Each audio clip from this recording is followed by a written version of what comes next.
Voici Jake Grice, 9 ans. Bonjour. Je souffre d'OI, ce qui veut dire ostéogenèse imparfaite.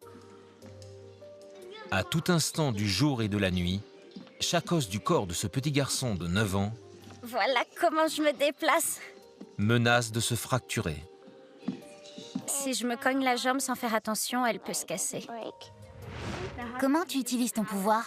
Jake, qui vit avec sa famille adoptive à Pekin dans l'Illinois, souffre d'ostéogenèse imparfaite de type 3.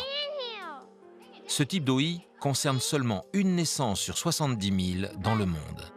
À toi maintenant! Aussi appelée maladie des os de verre, l'OI est une affection génétique rare, caractérisée par une grande fragilité des os qui se cassent facilement, souvent sans raison apparente. Trop fort!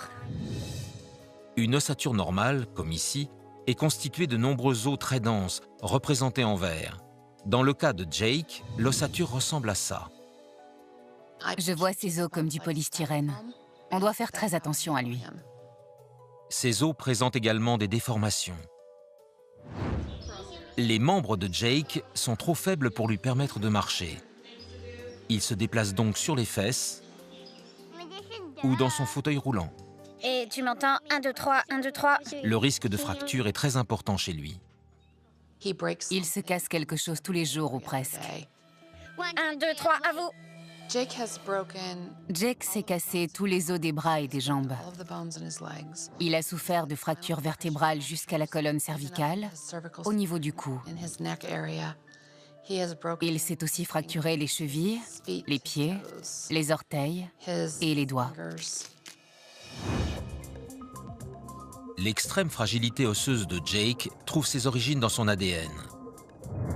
Elle résulte de la mutation du gène responsable de la production de collagène dans le corps.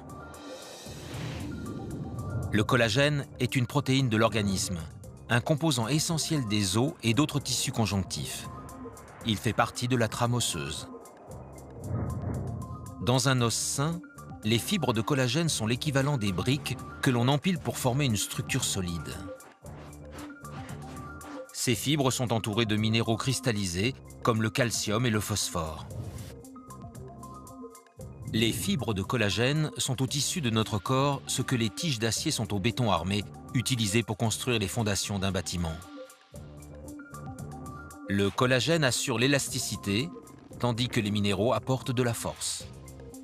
Mais chez les patients souffrant de cette maladie, le gène mutant pousse le corps à produire un collagène défectueux. Plus les fibres de collagène sont anormalement synthétisées, plus les os du squelette sont affaiblis.